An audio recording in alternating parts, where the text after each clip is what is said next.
So yun guys, magandang araw ulit sa ating lahat. Aldrin here. Basically today guys, i-review natin yung bagong app ni PDAX, no? So andito tayo ngayon sa Play Store. So Android application available na yung app ni PDAX. And then on top of that guys, ibibigay din natin kung ano yung feedback na makikita natin dito, kung may mga issues or mga commendable na nagawa sila, no? So yeah, open natin siya. And na-download ko na to guys, pero always keep on checking kasi meron silang update na ginagawa sa app, no?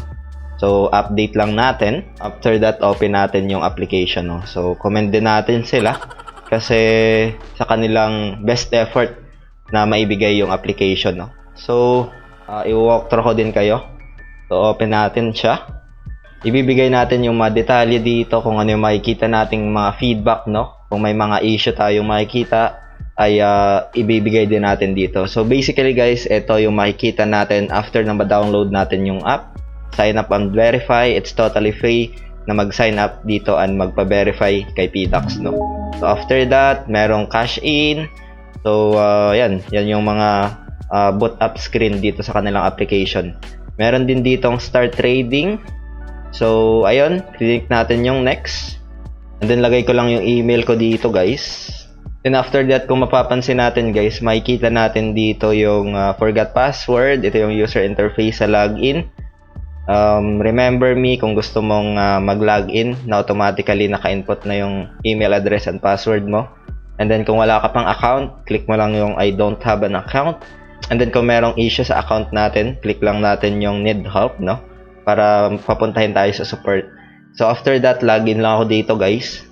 So dito, isa sa napansin natin, sobrang simple lang yung user interface sa pag-boot up ng kanilang application, no? Yung loading medyo matagal. So lalagay na natin yung 2FA. Ayan, after that confirm natin to. So it's better na meron tayong 2FA para sa account security. So ayan, naglo-load na siya guys. Wait natin kung something like merong latency ng loading niya, no? Medyo matagal siya. Ayun. So, nag-load na siya. And unang-una nating makikita dito guys is etong portfolio tab, no? So, ito yung pinaka-homepage niya. Total account balance. And then, makikita din natin tong upgrade account, no? So, kung gusto mo dito magkaroon ng mas mataas na limits, so, pwede kang mag-upgrade ng account mo, no? So, after mo kasi na ma-verified sa ID verification, meron pang isang upgrade. So, ito yun, no? So, once na-clinic natin, ibibigay niya yung information kung paano mag-upgrade into premium, no? So, close muna natin siya. And dito sa your assets, makikita natin kung BTC, kung meron kang BTC na digital currency or cryptocurrency, makikita natin kagad siya dito sa portfolio. Kung meron kang XRP, makikita natin siya kagad dito sa ating your assets portfolio. So, not clickable pala to. Siguro feedback ko dito, much better na maglagay ng something like small sparkline, no? So kagaya nung sa Tab Trader na application. So para mas makita yung chart, no?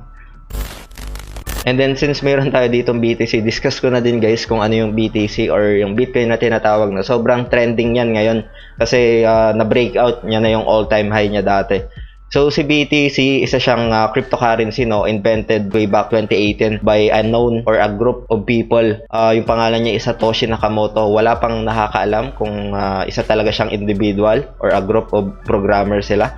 So, yung implementation niyan is 2009, no? Na nai-release yung tinatawag na open source software. So, for me as a trader, si BTC merong tinatawag na deflationary mechanism, no? Yan yung halving. Every 4 years, nagkakaroon ng pag-split ng tinatawag natin na reward ng mga miner, no? So, yung mga miner, sabihin natin way back 2016, merong 12, no? 12.5 na BTC na namimina nila sa loob ng 10 minutes, no? Pero after the halving, mahahati yun, magiging 6.25 na lang. Kaya yun yung nangyari ngayon. May of this year, nagkaroon ng halving si BTC. So, for me, it's a good fundamental yun as a trader, no? Kasi once na magkaroon ng ganong event sa isang asset kagaya ni BTC, meron siyang deflationary mechanism, may halving siya, nakakaapekto yun or malaking epekto yun sa price niya, no? So, yung nangyayari doon, lumiliit yung pagbigay ng supply niya sa market. So, meaning to say, there's a probability na magre-react yung presyo ng isang asset kagaya ni BTC. Magkakaroon ng pagtaas ng presyo kung ang demand is andyan, pero yung supply is lumiit. There's a probability na tataas yung presyo. Kaya yun yung nangyari ngayon. After the halving, makikita natin nag-skyrocket si BTC from its all-time low going to breakout niya na yung 20k, no? So almost 1 million na yun in PHP. So for me, it's a good event yun, especially sa kay BTC. One thing na nagustuhan natin dyan or nagustuhan ka sa trader kay BTC is that meron siyang maximum cap, no? Meron siyang cap. So unlike gold, hindi natin alam kung magkano or ilan pa yung pwedeng mamina ng mga miner. So, kay BTC, meron siyang 21 million lang na supply. So, predictable, no, yung supply. Unlike commodities, kagaya ni gold, silver, hindi natin alam kung ilan pa yung supply na pwedeng makuha ng mga minero natin. So, kay BTC as a digital currency, meron siyang maximum cap na 21 million. So, yan din yung isa sa mga rason kung bakit maraming institution ngayon ang nag-a-acquire kay cryptocurrency, no. Ayun, meron siyang deflationary mechanism, meron siyang halving na tinatawag, no? And then cap lang yung supply niya into 21 million. Predictable yung supply niya. So siguro yung disadvantage lang dito since bagong technology to ay siguro maraming mga hesitant din, and then may mga kailangan kayong i-keep in mind dito guys, kasi ito cryptocurrency, walang intermediaries na tinatawag. If ever na mag-send ka dito ng BTC, dapat tama yung BTC address na. Every cryptocurrency guys, walang may hawak, walang may intermediaries na tinatawag, hindi hawak ng bangko, hindi hawak ng government, kaya it's better na i-double check mo muna yung transaction before mo i-send, no? So dapat yung detalye na yun is match talaga sa pagsisendan mo, kasi just in case na mali yung na-send mo, hindi mo na siya mababawi, no? Irreversible na tinatawag. So once na ma-send mo yan sa maling address, walang support na tutulong sa iyo, no? So yun yung disadvantage, pero if you use properly naman, it depends yan, user negligence, kailangan mo talaga i-double check lahat ng transactions mo, no? So yeah, for me yun yung insights ko in terms of financial naman. Kailangan mo lang i-manage ng maayos yung risk mo dyan, no? So sabi nga nila, only invest what you can afford to lose, no? And then sa mga newbies naman, always keep on learning, always do your proper research, no? What I suggest, especially sa mga newbies, is to learn first. Magkaroon kayo ng ideas, maraming mga learning materials sa YouTube, sa Google. And kung may mga confusions kayo, feel free to ask lang sa mga may mga alam na, sa may mga experience na, may mga alam na talaga dito sa cryptocurrency. So yeah, balik na tayo dito. Napahaba yung discussion natin about BTC. So anyways, kung meron kayong mga questions, feel free to ask lang sa comment natin. Punta tayo dito sa another tabs. So yun guys, tapos na tayo dito sa home, no? Punta na tayo guys dito sa dito, something like exchange to na makikita na naman natin. And after that, eto makikita natin BTC, Ethereum, USDT, XRP, BCH, and LTC. So dito makikita natin gumagalaw real time yung price niya, no? So eto yung price ni BTC and PHP, makikita natin percentage niya, eto. And then for Ethereum, makikita natin yung price ng Ethereum and then yung percentage niya. So good thing, real time siya gumagalaw yung percentage and price ng isang asset dito, no? So XRP, USDT, BCH, and LTC.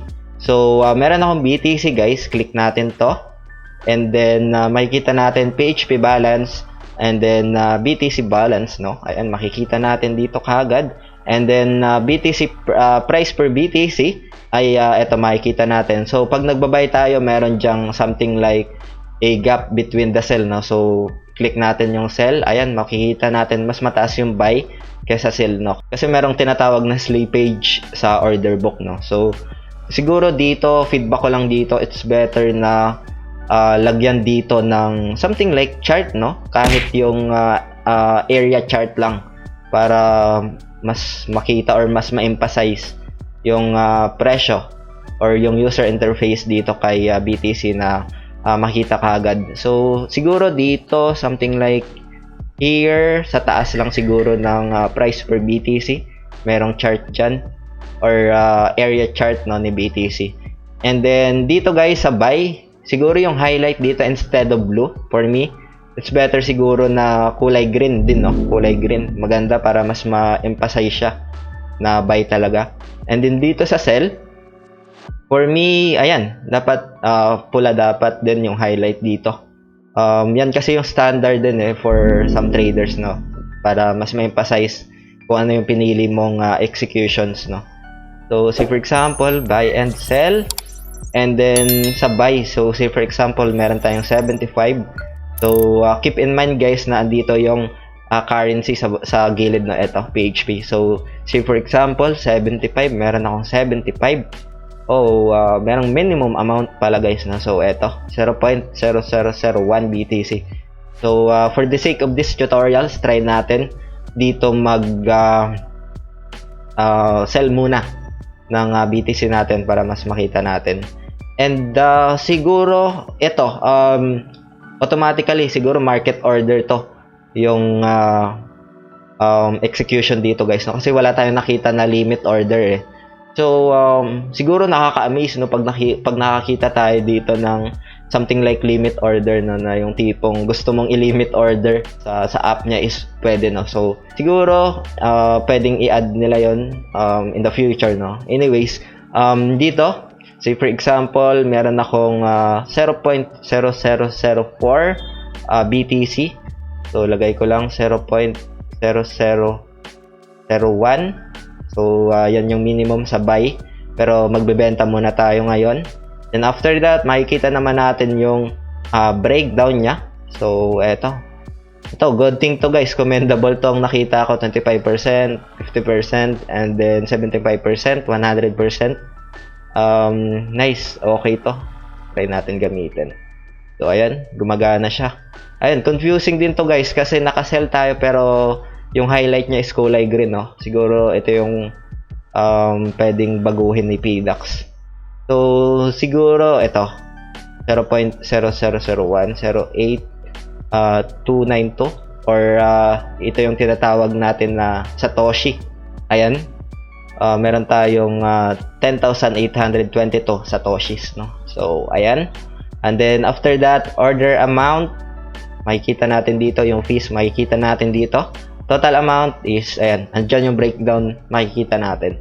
After that, click natin tong I understand. And then ayun, dito na na-emphasize yung kulay red na sinabi natin. So after that, place sell order natin to. Processing na siya. Ayun, so success. Andito na yung breakdown, makikita natin. At back to trade lang tayo. So after that, click ulit natin si BTC. Try natin dito guys, bumili, no? So say for example, meron tayo ditong PHP na. Ayan, makikita natin. So 25%. Minimum niya is 52 PHP. So 52. Oops. Siguro ito yung pwedeng baguhin, no? Kasi 52 yung nakita natin na minimum May sinabi silang 52 minimum. Pero after natin na pag-input yung 52 ay ayan, no? Lagay natin 0. Lagay natin 10. Pero lumabas yung 52. Pero after natin na ilagay yung 52 ay meron silang minimum na 0.001. So siguro minor issue lang to. So sabihin natin 100 siguro, equivalent ng 0.001, 110 something. So ayun, 110 lang yung napansin natin, no? 52 yung minimum amount pero hindi siya nagpo-push through pag ilalagay natin. 0.001 BTC pa rin yung susundin, no? So siguro i-update lang ng developers yon na dapat 52 talaga yung pwede dito. Kasi nag-auto-populate yung BTC na 0.001. Yun yung nagiging minimum amount, no? So, yeah, small issue, minor issue lang naman siya. And, ito, mapapansin din natin, guys, nakatik na automatically, no? Yung I understand. Siguro dapat hindi pa siya muna nakatik kasi different execution to buy to So, ito, I understand, naka-automatically tick. Dapat hindi siya nakatik, no? So, minor issue, another minor issue. So, click natin siya. And, ayun, automatically, place by order na natin to. So, click, processing na siya. So, meron tayong mga minor issues na nakita doon. And, hopefully, makita to ng developers ni BTAX at magkaroon sila ng actions doon, no? So, back to trade. And, ayun. So, bumalik lang siya doon sa balance natin. And, pretty much it. Ganun lang yung executions ng sell and buy and sell dito kay BTC, no? So, kung meron kayong questions about it, feel free to comment lang. Punta tayo sa ating next tab, wherein eto. So, click natin to. Ayan. Ayan, makikita natin dito guys yung wallet. So, merong BTC. Kung meron kang BTC from CoinSetPage, sabihin natin, or other exchanges, pwede mo siya ditong isend, no? So, click lang natin yung receive. And, eto yung magiging BTC address mo. Ayan. So, say for example, meron kang BTC kay Binance, pwede mo siya ditong ilipat and then i-withdraw. So, after that is Ethereum, XRP. Dito sa XRP is pwede. Click lang natin yung receive. Just make sure guys na gamitin nyo yung destination tag, no? Kay Binance nagre-require ng destination tag if ever na mag-withdraw kayo papunta dito kay PDAX, no? So, wallet address and destination tag, ayan, parehas na gumagana para makopy natin yung destination and wallet address. So, eto. Make sure guys na tama yung information, yung address na inilagay nyo, no? Destination tag is mas maikli compare sa wallet address kay XRP, no? So, ayun. Balik tayo. Other coin, ayan, LTC, BCH, XRP, Ethereum, and ayan, PHP, no? So, dito kay PHP, so say for example, meron ka ng PHP, pwede mo na siyang i-cash out. So, sa mga cash out options, meron diyang online, merong e-wallet, merong OTC. So, dito sa online, meron tinatawag na InstaPay. So, sa mga bank, para ma-receive mo kagad, merong InstaPay na tinatawag, no? Ayan. So, sa e-wallet, meron ditong Pay Maya Wallet, no? So, nagawa natin ang video to before sa desktop version. Pero dito, nakaka-amaze na makita natin na sa app tayo mag-navigate ng cash out natin. OTC is sa mga remittances, Cebuana and Mloelier. And coming soon na yung bank deposit, no? So, ayun. Punta tayo dito sa cash in naman. Cash in options is something like kasama dyan yung online bank transfer. Ayan, makikita natin yung mga options. So, coming soon. And, ayan, marami ng mga cash in options dito na sa online banking. So, e-wallet, merong Coins.ph, merong GCash, and merong Paymaya. Something like automatic transactions, so automatically na magre-reflect sa yung account once na mag-cash in ka dito. So, OTC, meron ditong sa mga click machines, and then meron din sa mga bangko, merong, ayan, makikita natin dito, merong remittances, may certain amount lang ng fees, no? So, balik tayo dito. Ayun, makikita din natin dito guys, under ng wallets, yung recent wallet transactions, no? Yung mga ginawa nating executions kanina, dito natin makikita. Yung buy and sell natin na ginawa, ayan. Once we click, lalabas yung information, lalabas yung detalye. And then dito, ayan. Makikita natin dito. So, dito sa taas, ito yung wallet history. Kung ano yung mga ginawa mo before, no? So, ayan. Makikita natin lahat ng transactions na ginawa natin before.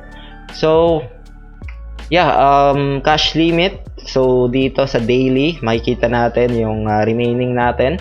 Monthly, and makikita natin dito.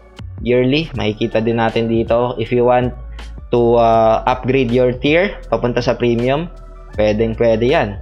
So, yan yung nakalagay sa home kanina na upgrade to premium, no? So, yeah, wallet tab. So, tapos na tayo sa wallet tab. And dito, sa ating account tab. Sa account tab natin, sobrang simple lang.